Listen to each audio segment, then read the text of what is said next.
Good evening, everybody. Welcome to the first philosophy dinner of 2024. I am so thankful and honoured that Tibor Molnar has offered his time, his love, his knowledge to support Fez Co and our community to bring this to a fabulous audience. So thank you for coming. And thank you, Tibor, for doing this. Any questions so far? Thank you, Suzanne. Thank you. Thank you. Okay, I think we can start, Tibor. I'll take the mic. All right, thank you, and welcome everyone. So what I want to do is I want to tell you a little bit about what I think philosophy is. And I've made up this little PowerPoint presentation, and you can disagree with it if you like. We can talk about that later. Okay? My presentation always starts with a health warning.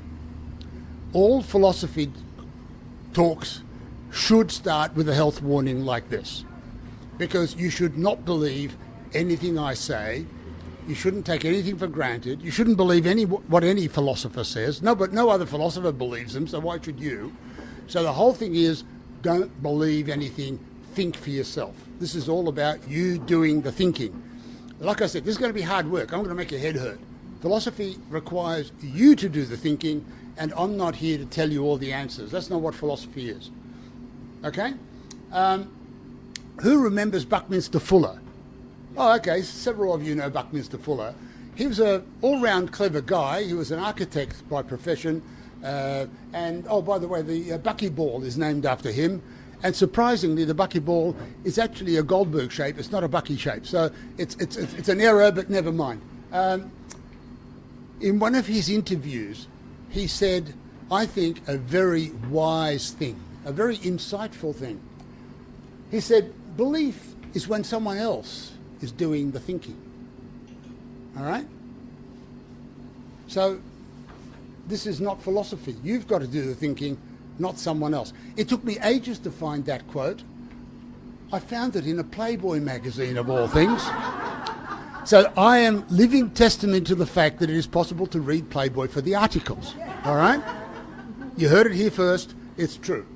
Okay. And he wasn't the first to say it. Merleau-Ponty comes out and says the philosopher is a perpetual beginner because he takes for granted nothing anybody says. You have to do your own thinking, and this is what this is all about. Okay, so what is philosophy? Well, I made the mistake of looking up a dictionary. And in dictionary.com, it gives all these definitions. It's a rational study. It's the three branches of natural philosophy. It's a system of thought. It's a critical study of basic principles. It's all sorts of things. That's a nice description, but it doesn't tell you what philosophy is. It's not a definition. It's just a nice account of all the different things that philosophy does. And so it's all these things. It's a branch of study. It's a system of thought. It's a system of principles. So what is philosophy? Philosophizing, interestingly, is exactly the opposite. When people philosophize, they tend to pontificate. They're not doing any of those things. They're speculating or theorizing about things, especially in a superficial, tedious, or pompous manner. So philosophizing is not philosophy either. Be careful with the word. Okay. Over the past 2,500 years, philosophy has been many, many things, many different things. For Plato, a quest for big answers to big questions. That was how it was 2,500 years ago. Our place and role in the universe, the meaning and purpose of it all. We still want to know the meaning of it all. No one's ever found the answer to that. How we are to live. These are the big questions of old. They're still questions today. For the cynics, it was wondering about how we can know anything at all. Not only how do we answer Plato, but Plato's questions, how do we answer anything? How do we know anything at all? As Diogenes said, if, as they say, I am only an ignorant man trying to be a philosopher, then maybe that's all that a philosopher is. Maybe that's all there is to it. For the Stoics, it was a pursuit of higher ideals. Never mind answering the meaning of life. The answers are all in the next life, or wherever they are. Okay? And it's from Stoicism that we get the expression to take things philosophically, to take them on the chin. You put up with this life in the hope that the next life will be better. For Aristotle, it was a passion for wisdom. He wanted to know the good life, how to act wisely. And in fact, the word philosophy comes from Aristotle. It's a portmanteau of philos sophia, which is the love of wisdom. Okay, then it's difficult to be wise if you don't know anything. So it quickly transpired, like about 1,000 years later, once they got the Catholics out of the way, it quickly transpired for the scholastics that the love of wisdom became the pursuit of knowledge. Now they wanted to know how you know. So now it was all about finding out what knowledge is. And in fact, that's what happened. Descartes asked, what is knowledge? Threw the cat among the pigeons, and all of a sudden the pursuit of knowledge became the study of ways of knowing, how you get to know things, and how, when you know something, what makes you think you actually know it. This becomes the exercise in philosophy. In the 19th century, philosophy turned to understanding the human condition. All right, it was coping with the fear of death, the meaninglessness of life. It was all back to asking the big questions again, but now it was now that people were despairing, there were no answers after all. And it was all existentialist angst. Poor old Soren Kierkegaard had a very miserable life. He was full of it was a total angst-ridden mess. I don't recommend reading his philosophy. It's depressing. It's wrist-slashing stuff. Okay, and of course this existential angst is still with us to this very day. Here, for example, is David Benatar. He writes a book, It's Better Never to Have Existed at All. It's better never to have been born. So there's now a whole movement of antinatalism that says, don't even bother being born, it's horrible. All right? How depressing can that get? And then, of course, you all remember Albert Camus. He was all the rage in the 1950s and 60s. And that's the myth of Sisyphus, where the meaning of life is to push this rock up the top of a mountain and watch it roll back down again, and then push it up again and watch it roll back down again. It's a very meaningful existence. So he wasn't terribly cheerful about things either. And, of course, this lamenting is now everywhere. All right, everyone is complaining about the meaninglessness of life, including this guy. So, after that, in the early 20th century, philosophy became a battle against the bewitchment by language. It's now all a meaning of words. The reason why philosophy has failed and can't answer anything is because we don't agree on the meanings of the words. We don't know what the words mean. Or we all do, but we all have different meanings for the same word. We're all over the place. So poor old Wittgenstein, he died a very frustrated man because he realised every time he opened his mouth, nobody understood what he said. That's no way of doing philosophy. And after the horror of 2 world wars, philosophy became something different again. It became agitation for social reform, for human rights, ethics, controlling the excesses of authority. This is what happened. This is Paul Michel Foucault, a well-known philosopher of the middle 20th century. And there's plenty of that. The whole deconstruction movement, the whole postmodernist movement is all this. It's all about taking apart the Western tradition and Western culture and showing the futility of it all, because after all, it was the most advanced country in the world, Germany at the time, and look what a mess they made. So obviously culture is no good. You don't want that either. So nothing has any value, and the meaninglessness of life goes on. In fact, what's happened is philosophy has become a kind of running social commentary since then. All right, and here it is, philosophy and social criticism. Now we have journals by that name getting published. Basically, philosophers are just lamenting, they're reflecting on the different ways that people in different societies think and feel about themselves. Now we can keep doing that forever because people will think and feel about themselves as they do, and it'll be different next year and different again the year after, and philosophy will go nowhere from here. So that's not terribly productive, but that's where philosophy is. I think there's more to philosophy than this.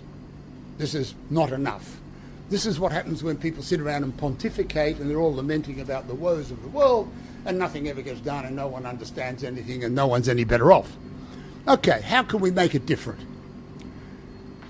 Anthony Quinton, an Oxford Don in the middle of the 20th century, actually defined philosophy. He took the trouble. He said, the shortest definition I can find is that philosophy is actually thinking about thinking. All right? So it's not thinking about the world, thinking about the woes of the world, thinking about politics. It's thinking about how you think in the first place. Once you've worked that out, then you can start thinking about other things. But you better work out how to think. So, what's thinking? Let me ask the question. How do we define thinking? Does anyone have a suggestion? What is thinking? Suggestions our brain makes. Sorry? Suggestions. Suggestions? Yes, suggestions that our brain makes. Yeah, okay, all right, yeah. That's true. But what's the mechanism? How does thinking work? No one knows, right? Let me give you an offering. Let me suggest something. Thinking is what goes on in there. We'll all agree about that, right? That's easy. Doesn't define it. You don't think it goes on in there? Wisdom in the body as well. So Yeah, the wisdom is there, but the thinking goes on in the balloon up there. Let's explore this further. I'll come to wisdom. Thinking happens in there first. That's where we think it. If we cut off your head, your body isn't terribly wise anymore. So it's got to go through the head somewhere. Okay, so what goes on in there? I couldn't find a good definition, so I made one up. This is my own. What I've decided is that thinking is the product of 4 different processes. Okay? It's intentional, you do it deliberately. It's a manipulation, you're manipulating data or information or something, you're working out something. It's meaningful, or so we hope, and you're manipulating symbolic representations. Basically, you're manipulating things that mean something, hopefully. Whenever you see a statement like it's the meaningful manipulation of that's a long sentence. You always turn around and read it backwards. If you read it backwards, you get this. Thinking is a kind of computation, all right? And you start by forming symbolic representations of things, you ascribe meaning to them, and then you manipulate them in some kind of rule-governed, logical way, and you do all this deliberately and intentionally because you think you're going to get something out of it. That's what thinking is, all right? And this can be performed by any suitable computer, even this one, but so long as it's got the requisite parts and the requisite degrees of freedom and it has the mobility, it needs memory, it needs things like computers have, accumulators and comparators and things you can do to massage information around. You need difference engines and data integrators. You can build all these electronically, and in fact you have circuits in the brain that do exactly that, so there's nothing new here. And then you need feedback-driven, weighted, multi-layer networks. ChatGPT has those. Ordinary computers don't, which is why ChatGPT is somewhat smarter than the others. So you need these feedback-driven loops. You need that kind of system. All right, and thinking, of course, happens here. That's IBM Sequoia. In 2012, it was the fastest computer in the world. It was running at 12 petaflops. Today, we have computers that run 100 times that fast. So it keeps advancing. It also happens here. That's a micro-wolf supercomputer. It only runs at a few gigaflops. It's still twice as powerful as the computer that beat Garry Kasparov at chess. All right? So it's still powerful. And, of course, it happens there sometimes. These are all thinking machines. Learning is something extra. Learning is a 5th process. I've given you 4 parts of the mechanism. The 5th mechanism is self-programming. In other words, the inputs come in and you change what you know and you grow and you evolve. So you are now an evolving system, and that's what learning is. All right. So thinking is that kind of process. Now, it's a bit complicated, so what I want to do is I want to talk you through this so you follow the process, okay? Think about this.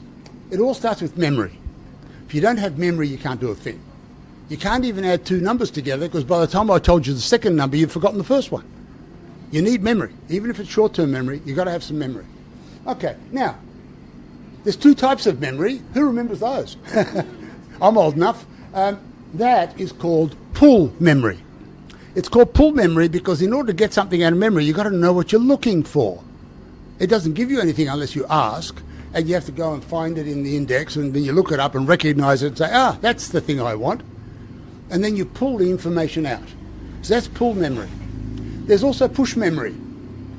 Basically, whatever the gypsy lady tells you, that's the answer.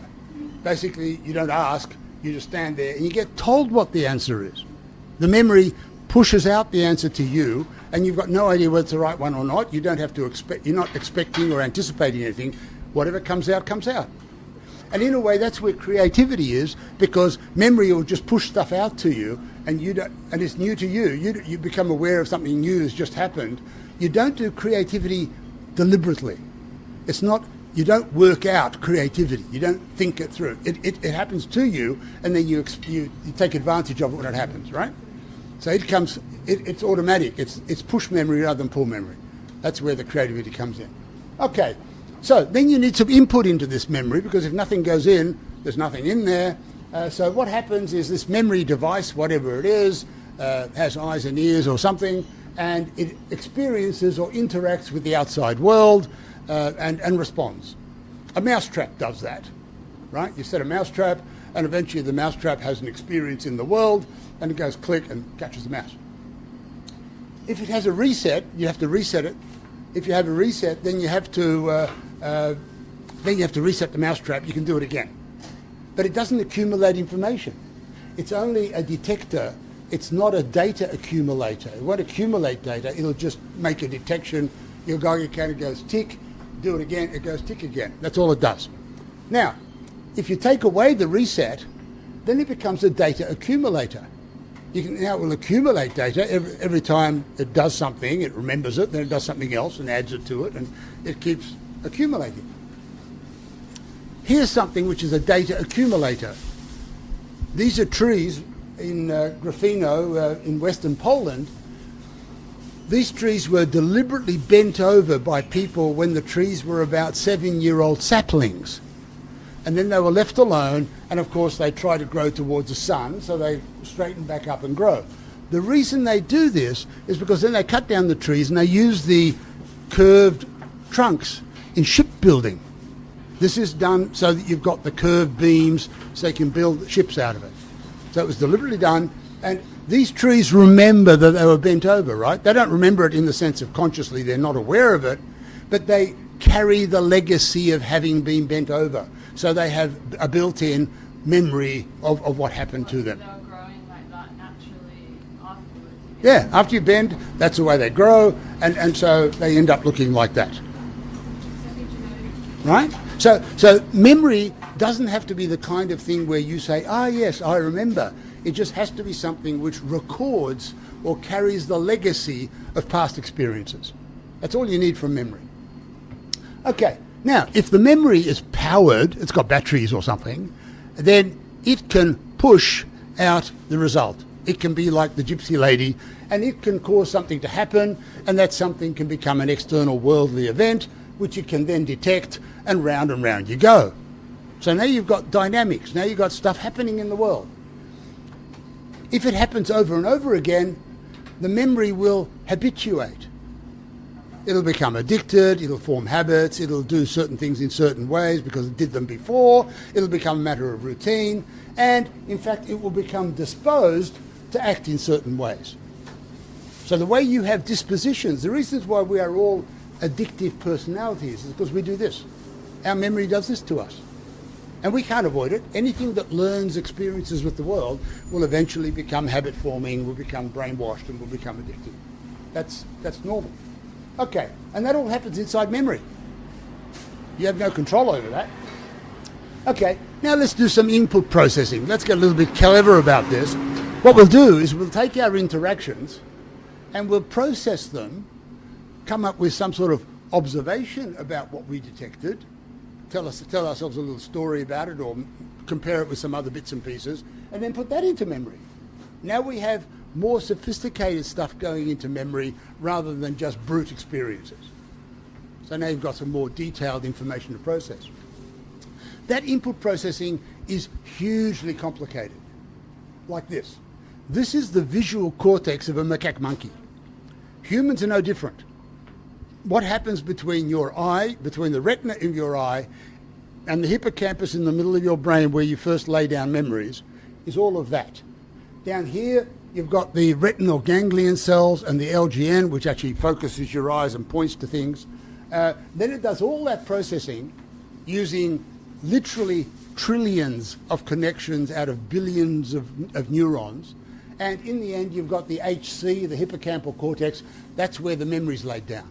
So by the time something you see gets into memory, it's been processed through all that.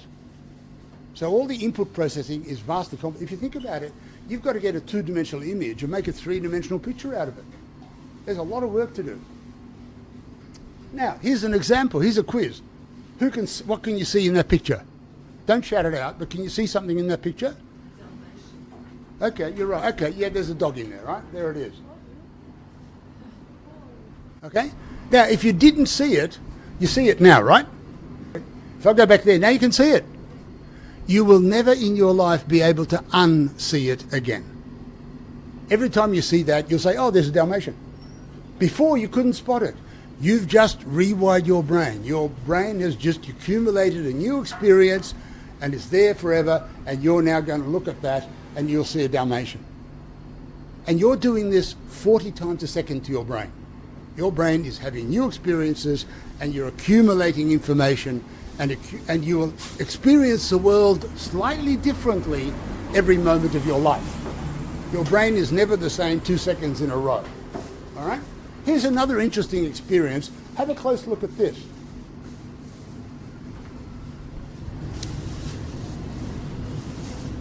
Can you see?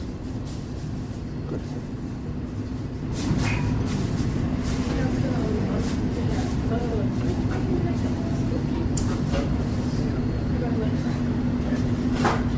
Weird, huh?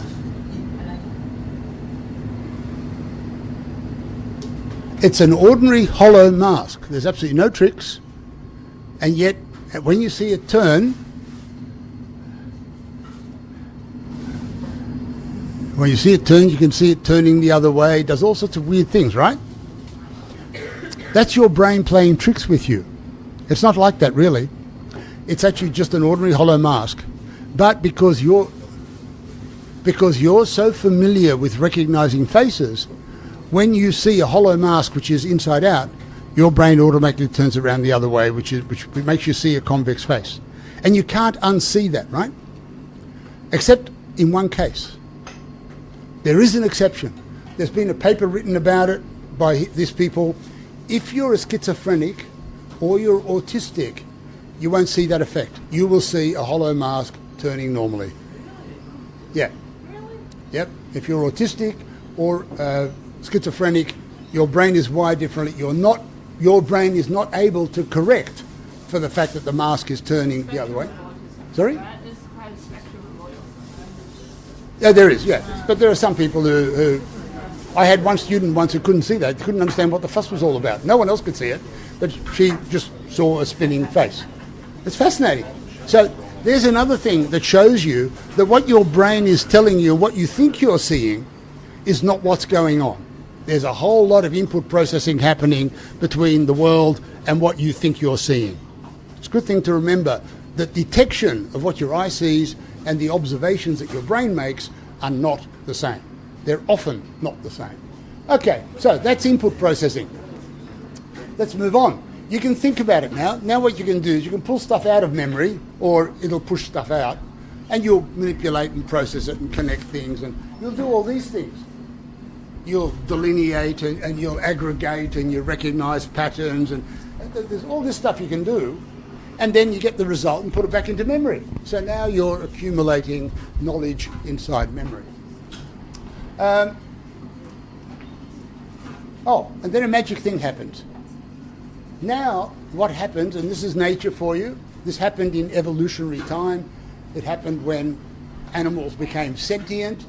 If you look here, that up arrow is new. Now, instead of making observations about what you detect, you're making observations about what's in memory. And that's new. Now you've got a feedback loop. Now you become self-aware. The contents of your memory becomes something that you can experience for yourself as an external object, because you can now look at your memory the way you look at experiences from the outside world. So you now become self-aware by going around in that loop. That's where consciousness comes from. That's where consciousness lives. If you don't have that feedback loop, you'll never be conscious. You'll be aware of the outside world. You can be an animal and navigate, be a cockroach and dodge all the people stepping on you and so on. You can do all that, but you won't be conscious of yourself because you haven't got awareness of the contents of your own memory. Okay, here's another feedback loop. That's called proprioception. Now you've got internal feedback. Basically, if you lift your arm, you don't have to look to see if it went up. You feel it inside. You get internal feedback, and you've got a shortcut, a shorthand, and you know it's your arm that went up because you feel it internally. You don't have to look at it as an external worldly event. So that's another bit of feedback. That's another way that you get a sense of who you are and where your extremities are. All right. The next thing that happens is you've now got experience enough and knowledge enough. You can start validating the information you've got. You can start comparing and contrasting with other experiences. You can work out justificatory arguments for why you think some of the things you experience are right and some of them are wrong. You can evaluate them because you have a sense of what you like and what you don't like. That's not represented here, but you've got the whole enzymes and hormones and everything else floating around your brain that tell you like some things and don't like other things. So that's going to come in. You'll evaluate and say, yes, I like some things, I don't like other things. And that, if you go around that loop on that side, that's called deliberation. If you're trying to make a decision, you're deliberating, you're going to take something out, think about it, validate it, justify it, stick it in memory, pull it out again, think about it some more, and you go around that loop for ages, and eventually what will happen is you'll accumulate knowledge. So knowledge is a result of all this stuff happening. If you're really lucky, you'll grow some wisdom as well, and that will mean that you'll be able to do prudent actions instead of just ordinary actions. And that all comes out of here where you do your justification and evaluation. You work out what you think is right and wrong, and you get some kind of prudent action. And now you're a perfectly functional, self-aware thinking system. That's how thinking works. All right? It's a complicated process, but that's what you're doing 24 hours a day. Even when you're asleep, you're not aware of it, but you're still doing it. Okay, there's one catch. Truth. Truth is a relationship between what's in memory and what's out in the world. If it corresponds, then what you think is in memory is true. But how do you know if it corresponds? The problem is you don't. You never do. There's no such thing as truth. Sorry to tell you, because there's no connection between there's no direct connection between your memory and the outside world. The only way to check what's in memory against what's in the outside world is to go around this loop. You can have detection, observation, you can think about it, you can validate it, you can look and see if it matches up what's in memory. But that's what you did in the first place when you put the stuff in there. So all you can do is do it over and over again. You're not going to get a separate shortcut. There's no answer in the back of the book where you can look it up and say, oh, by the way, that's true. All you can do is work it out again and again and again. Eventually you convince yourself that it must be true. That's as close as we ever get to truth. There's no shortcut. There's no magic answer in the book. Okay, so that's it. This is a thinking, learning, knowing system. And you're all like this. This is all of us. Okay, how do people define thinking? Some people thinking is what goes on in there. That's what they think thinking is. There are other people who think this is thinking. And there are other people who think that's thinking. And there are other people who define thinking as being all of that. So when you have a conversation with people about what thinking is, first get them to define which of those combinations they actually want to talk about. Because some people say, yeah, but that's not thinking. It depends how you define the word. So be very careful with the word thinking. Today's computers can do this much. Okay, they're not really good at this. We're having all sorts of trouble with the justification and evaluation. They don't have the emotions, they don't have the experience, they don't have the relationship with the world and with each other that we do. And of course, you need detectors and things. You've got to put eyes and ears on a computer to make them work. Here's an example of a computer that does all that. Okay? This is the mega processor. I can highly recommend you look it up online. It's fabulous. That is a little 4K computer. It's really made of great big transistors with lights on them, so you can see absolutely everything that works. And it plays Tetris. That's all it does. All right? It's not good for anything, but it plays Tetris. But you can see exactly how it thinks. You can slow it down, make it go step by step, and all the thinking, all the logic is all visible. And it's fabulous to watch. There's a video by the guy who did it. Every piece of circuitry in that computer is one of these logic gates. That's all the logic you need to be as sophisticated a thinker as you like. And that's all the logic you need to be a human brain. You don't need any more than that. You can build a Turing machine that does absolutely all the thinking that's possible, the highest mathematics to the most sophisticated putting jigsaw puzzle together. You can do everything just by using combinations of these gates. That's all you need. So it's really simple. Computing is really simple. Thinking is really simple. The catch is there's an awful lot of them. You've got approximately 100 trillion of these switching devices in your brain. If you've got that many and they're all wired together in just the right way, you're thinking just the way you're thinking. That's all you need. There's no magic. There's no hidden secret in there. It's just really, really big. Okay, today's robots, now that we've got robots with arms and legs and eyes and things, they can now do all that. They still can't do this. They can't do the emotional bits. They're the ones we have trouble with. So we haven't replicated humans, but we've got robots that do just about anything else. Okay, in a somewhat longer definition, Anthony Quinton said that that philosophy is not just thinking about thinking, but it's a certain kind, it's sort of rational, critical thinking about three things. It's about the general nature of the world, about what there is, the justification of beliefs, in other words, what you know or what you think you know, and the conduct of life, value, ethics, everything from politics to sociology, you name it. All the human stuff is down there. You've got those three things. They are the three main areas of philosophy. And he's sort of right if you think about it. If you think about what there is, what you know, and how you feel about it, what else is there? It kind of covers the lot, doesn't it? Well, this is how it goes. You make some assumptions about reality. You have to have some idea of what there is. You have form some impression of what there is. And this is critical thinking about the general nature of the world. It's one of the things we do. The other thing we do is we do critical thinking about the justification of belief. Philosophers call this epistemology, the study of knowledge. We need logic to do it because our thinking is somehow procedural and mechanical. And then we need axiology. It's a word you've probably never heard of, and I didn't make it up. It's Greek. It comes from the same word as axiom comes from. Basically, that's value and worth. Okay, axia in Greek is worthiness. So you can do rational criticism about the conduct of life, and that's what Quinton said philosophy is. Now, we can build a flowchart around this. We can say that ontology goes in between detection and observation on our previous flowchart because it informs how you make observations about what you detect. The way you translate your experiences into something that tells you something about something in the world is you have this theory of what you think reality is.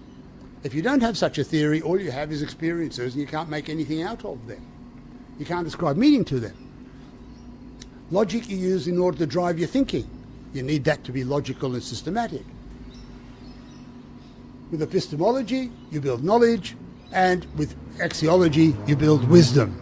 So this is what, now, of course, now you can act based on what you know and your wisdom and your thinking. You can now act accordingly and have experiences, and round around that loop you go.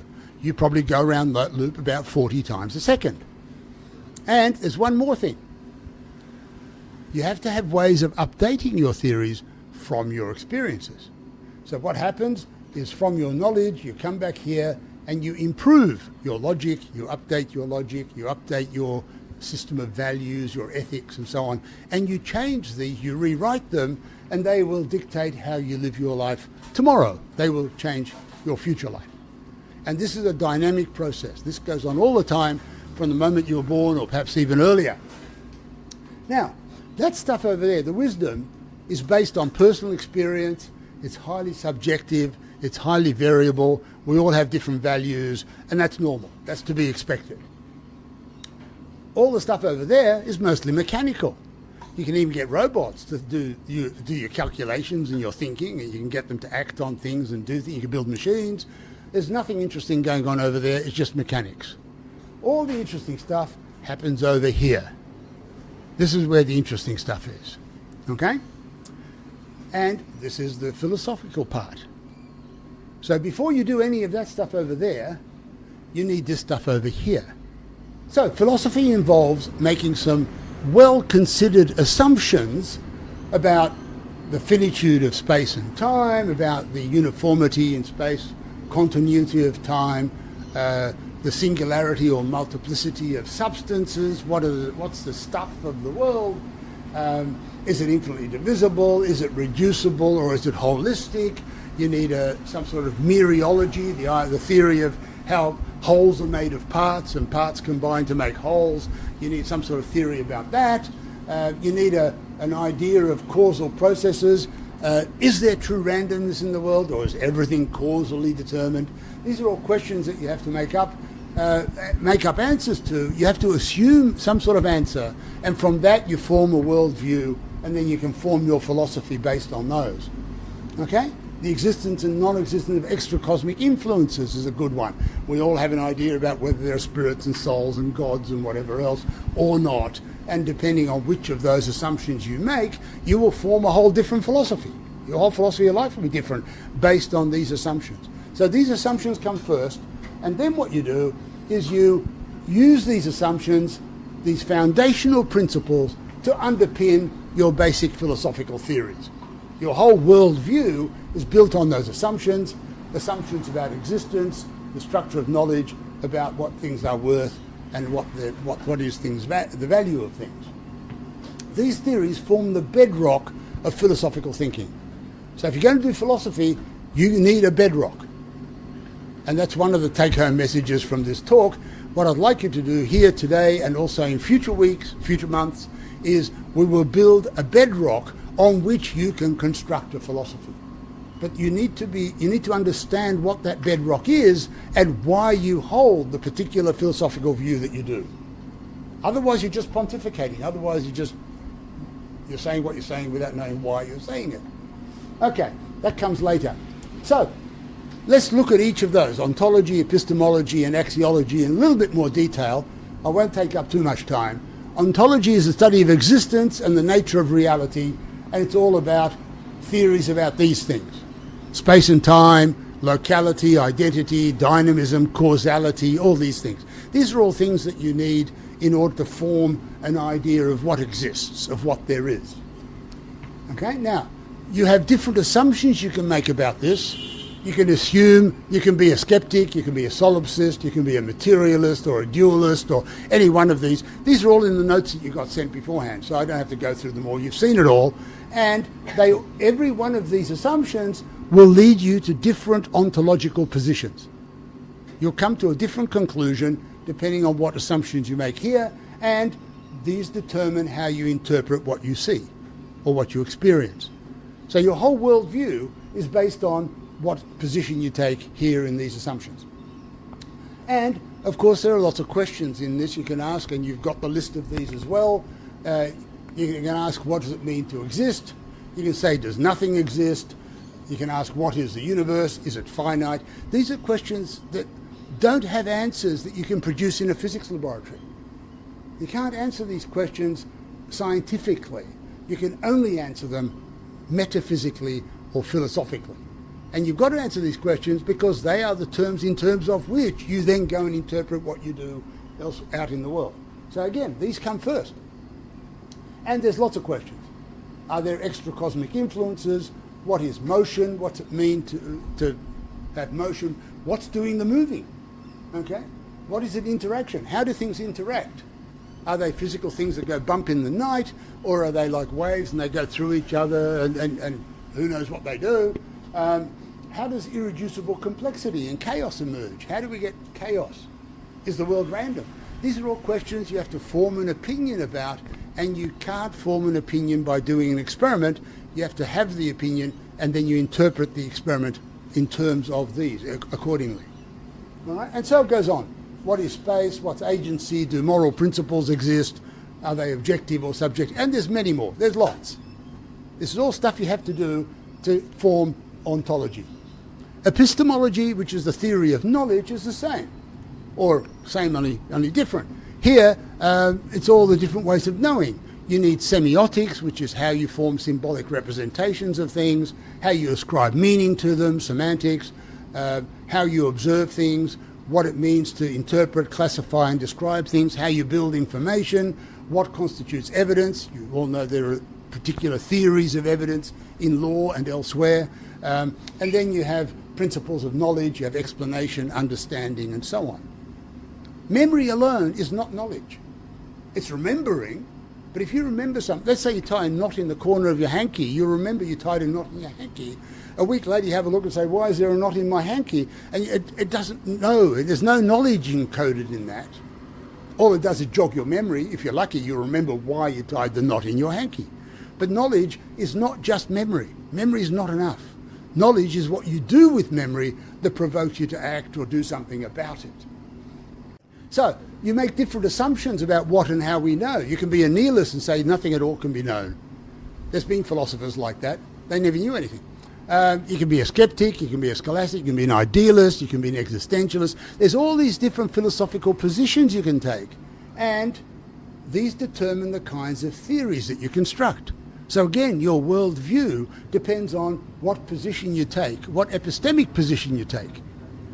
And then, again, there are lots of questions you can ask. All these questions you have to answer in order to formulate an understanding of exactly why you hold the epistemic position that you do. What your epistemology is, what your theory of knowledge is, and how you think you know things depends on how you answer these questions. What's the difference between an event-based system or an entity-based system? What are the limits of observation? What about the stuff you can't observe? You don't have a gravity detector or a magnetometer detector. You don't have those instruments in your body, but they exist. We don't experience dark matter or dark energy. We see them out in the universe under certain conditions, or we see their effects. We don't see them. We don't experience those things. There's all sorts of stuff going on in the world we don't know about. So what about it? What's out there? How do we know? What is truth is the question that comes up as an epistemic question. Now, you've got to work out whether you think you have such a thing or not. It's an open question. I don't profess to have the one right answer. So you've got questions like what constitutes proof? What is the meaning of meaning? How do you ascribe meaning to a term or to an image or to a symbol, a token of some sort? What are the limits of determinability? Gödel had to say something about that. He said there are things that cannot be computed. There are in fact numbers Turing said this, there are numbers that the world cannot compute. It cannot write down that, it cannot produce a number of that value. There are numbers the world just can't generate because there's no equation or formula for generating. There's no process for generating them. All right, so there's all of those. And again, there's many, many more. Lots of questions. They're all listed in your notes. Now, there's one tricky bit that I need to clarify. And that is that ontology is often in philosophy used to refer to what there is. In fact, it doesn't. What it does, it refers to what you think there is. All right? Ontology is a study of what you think there is. What actually is, you'll never know. You don't have any direct access to that. All you can do is work out what you think there is by going around your thinking loop. So we have a different name for what actually exists. It's called ontics. So I want to draw a very sharp distinction between ontology, which is what everybody thinks is about existence, which I think is only about what you think exists. It's not quite what there is. And ontics is what really exists, except you haven't got a clue because it doesn't tell you. All right? But what you think there is not what there is, and that distinction has to be separated. Axiology, the third part of all this, is a study of value and worth. This is all the emotional stuff. This is how you feel about stuff. And it's all the aesthetics. It's all the philosophy of beauty. It's about ethics, about right and wrong, about principles of behavior, and you name it. It's all this stuff. There's lots of that. And there again are different positions you can take. You can be a moral realist. You can be like someone like Immanuel Kant, who says there are objective values.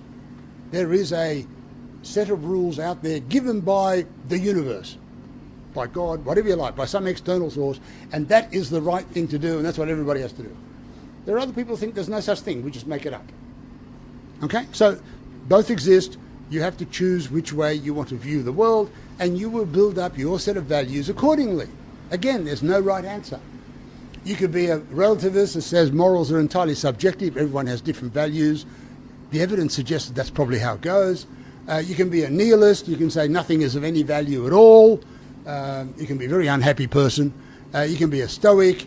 You can have a deontological set of values which says everyone has to do their duty. Never mind the consequences. You've got to do your duty. Even if it turns out badly, you've done your duty, you've done the right thing. There are all sorts of interesting combinations that philosophers have built up over the ages. You have to decide which one you like. It's all about what you choose. In fact, you will change your values during the day. There's evidence of this. There's a psychologist in Israel who in 2011 did some research with parole judges. His name is Shai Danziger. He's now a professor at Sydney University. He was with Ben Gurion University in Israel. And he did a test with 2 teams of parole judges. All right, there were 4 parole judges, another 4 parole judges, and their job was to meet for about 50 days of the year. They had to assess over 1,000 different cases, and they would look to see if someone was worthy of being granted parole. So they had a pile of paperwork to go through, and they saw about 33 or 35 cases per day. And Danziger got results for a whole year of all their judgments, and he sorted them this way and that. He was looking for bias, and he sorted them into male and female, and there was no bias. He sorted them into Arab and Jew, no bias. He sorted them into North and South, every way he sorted. Then he sorted them into the order in which they were seen per day, from 1 to 35. Number 1 had a 60% chance of being granted parole. Number 35 had a 0% chance of being granted parole. Same judges, 2 panels, completely separate. They had different values by the end of the afternoon to what they had at the beginning of the day. Exactly. And the correlation is it had to do with when they had their last meal, because the blood sugar in their brains determines whether they're going to be kind or not kind. So your moral principles will change. It's been done simple tests have been done. We give people surveys and fill out morality questionnaires. They fill them out, you value them, you mark them, then you break a group into 2. You give one of them some Seinfeld movies to watch or something. The other one you give a math test. What you do is you tire out their brain. You make them tired. Then you bring them all back together and give them another test. Now they perform differently. The 2 groups will now perform differently because one of the groups has a tired brain. So your moral principles, your own personal values change from hour to hour. You don't know that. You don't feel it. You think that you're consistent. Well, we're all inconsistent, and hugely so. So there's lessons here to be learned. Anyway, these positions that you take here determine your sense of fairness, of right and wrong, as I said, hour by hour and minute by minute. Okay, and there are lots of questions in axiology as well. You can answer all these questions, or you can discuss them all, you can work through them, and after you've thought about all of them, you will have some idea of why you have the moral values that you have, why you hold the values and principles that you hold. It will no longer be a black box. Now you'll have to say, all right, well, I think this because I can now make sense of why I have certain moral values.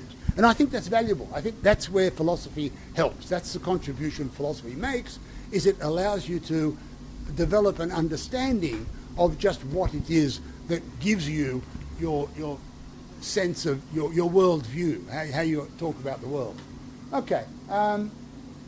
Again, lots of questions and countless more.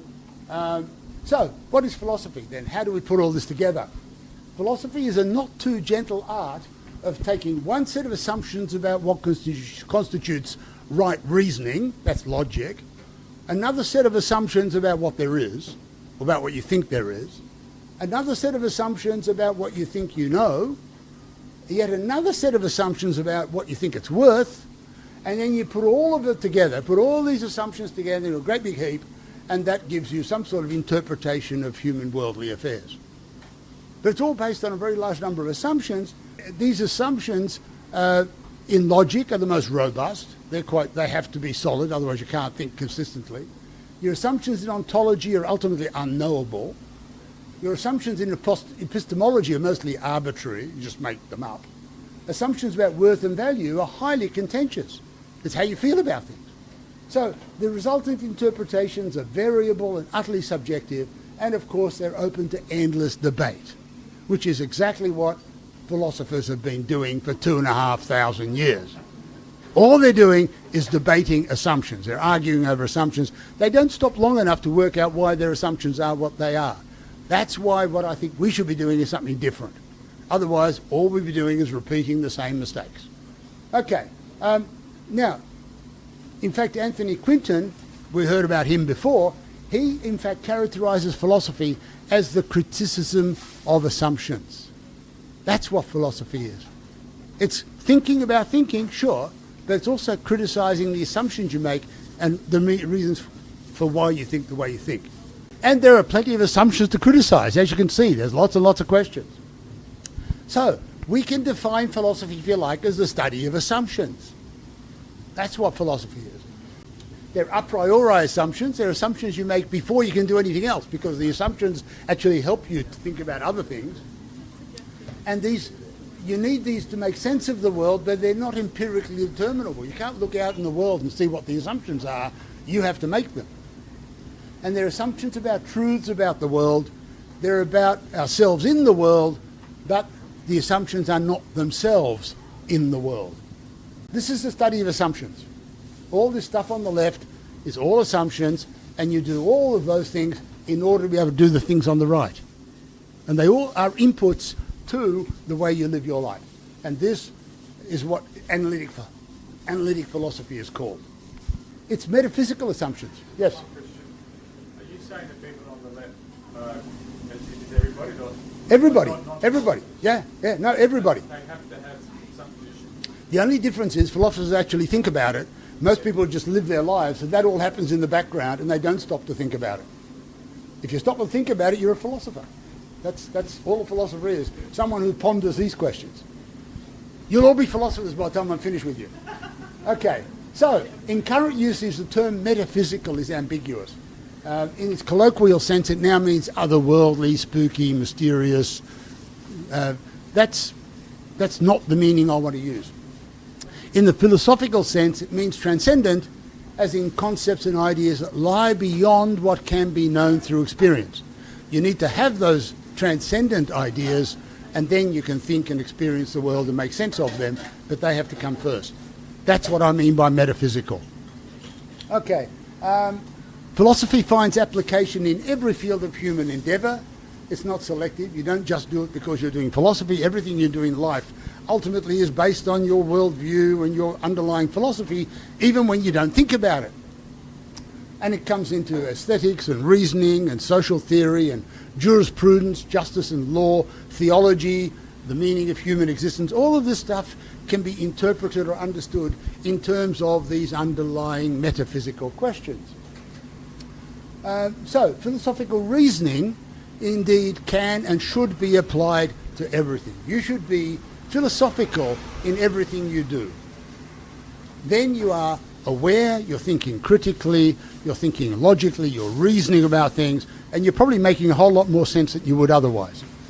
Okay? And it applies to everything, from civil rights to bioethics, from same-sex marriage to honor killing, everything. Doesn't matter what it is, there is a philosophical, critical thinking way of thinking about why you hold the view that you hold. I'm not suggesting there's a right view, I'm suggesting that there's a way of understanding why you hold the view that you hold. But there's danger here, because without sufficient consideration of those assumptions, philosophizing reduces to pontification. Everybody just sounds off about what they think, and they don't know why they think it, but they're very right, they're thumping the table, they've got the right answer. That's not the way to go about it. And in fact, sadly, much philosophizing is not up to the requisite standard. not enough people in the world spend enough time thinking about why they have the views they have. Many of the problems in the world, I think, derive from that problem. So there's a lot of stuff going on that masquerades as philosophy, but it doesn't come close. Sadly, there are many philosophy textbooks that masquerade as philosophy as well. I'm not an apologist for philosophy, trust me. Okay, it doesn't have to be like that, of course. We can do better, and I hope that in coming months we will. Applied philosophy then is these three things. It's knowing how to think, it's doing the thinking, and then putting your thoughts into action. Without the first of those, you have only confusion. You're not doing any thinking. You don't know how to think, you're just going to be confused. Without the second, without you doing the thinking, you don't have any direction. And without the third, without actually putting it into action, the whole thing's a waste of time. Why would you bother? So you've got to do this. Philosophy is not only for thinking, it's also for living. It has a role to play in your everyday life. Okay? If you don't think about how you live, and if how and what you think doesn't direct how you live, then you're not really living, you're just existing. You're not really living. And, in fact, this is why, for corrupting the youth of Athens, Socrates was condemned to drink the hemlock. He actually insisted that everyone should be thinking more than they are. And it was, in fact, for philosophy that he willingly drank the hemlock, because he understood the principle and it was more important than his own life. So philosophy then, to sum up, philosophy is not a disease. That was the question. What kind of disease is it? Well, it's not a disease, but it is a kind of dis-ease. It's a kind of feeling uncomfortable, a kind of worrying about why you think the way you think, and it really is an urge to take a longer, harder, and more critical look at ourselves. That's what philosophy is. A.J. Ayer made an observation about this. He said, with his reluctance to take things at their face value, the philosopher is an intellectual troublemaker. He questions things, all right? He sets out to disturb complacency, to question why you have the view that you have. He says, for ignorance is not altogether bliss. In the field of learning, as in politics, it's only because some people are prepared to make trouble that anything of any importance ever gets done. So, and you do it philosophically. All right, so that's philosophy. That's where I want you to end up. I want you to be down here, standing up to that big guy. Let me end with some acknowledgements. This is my research team. If you don't recognise them, there are the names. And I've got some extra people to thank. I've got to thank David on video. I've got to thank Suzanne, of course, who's around somewhere. Thank you, Suzanne. Yep. And, of course, last of all, I've got to thank you for putting up with me. Thank you. Thank you.